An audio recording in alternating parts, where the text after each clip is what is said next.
Chiranjeevi Kumbla, Janamaithri police Kumbla, friendship boys Kumbla, Spandana Kumbla, blood helpline charity trust, blood donor Mangaluru, Yenepoya university medical college ಆಸ್ಪತ್ರೆಯ ಸಂಯುಕ್ತಾಶ್ರಯದಲ್ಲಿ ರಕ್ತದಾನ ಶಿಬಿರವು Chiranjeevi club ಪರಿಸರದಲ್ಲಿ ನಡೆಯಿತು.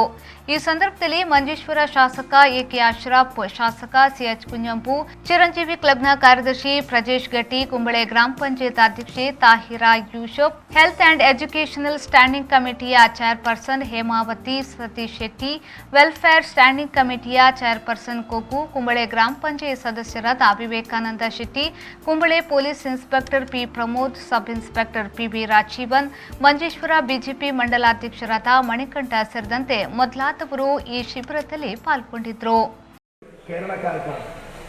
കാരണം കേരളക്കാരില്ലാത്ത ഒരു സ്ഥലമില്ല.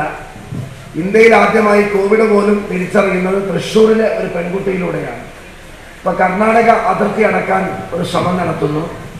ഗൾഫിൽ ഇന്ന് ദുബായിൽ ഇന്നലെ ബന്ധപ്പെട്ടപ്പോൾ GCC രാഷ്ട്രങ്ങൾ മുഴുവനും അവരുടെ അതിർത്തി അടച്ച് വിമാനം നിർത്തലാക്കാൻ പോകുന്ന വളരെ വേദനിപ്പിക്കുന്ന ടെൻഷൻ അടിപ്പിക്കുന്ന ഒരു വാർത്തയാണ് ഇന്നലെയും ഇന്നുമായി ചർച്ചാ വിഷയം.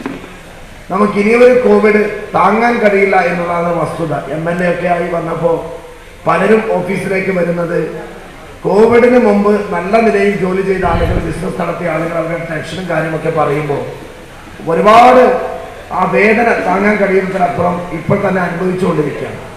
നമ്മളൊക്കെ വിശ്വാസികളാണ്, നമുക്ക് പ്രാർത്ഥിക്കാം. Naveen, V4 news, Kasaragod.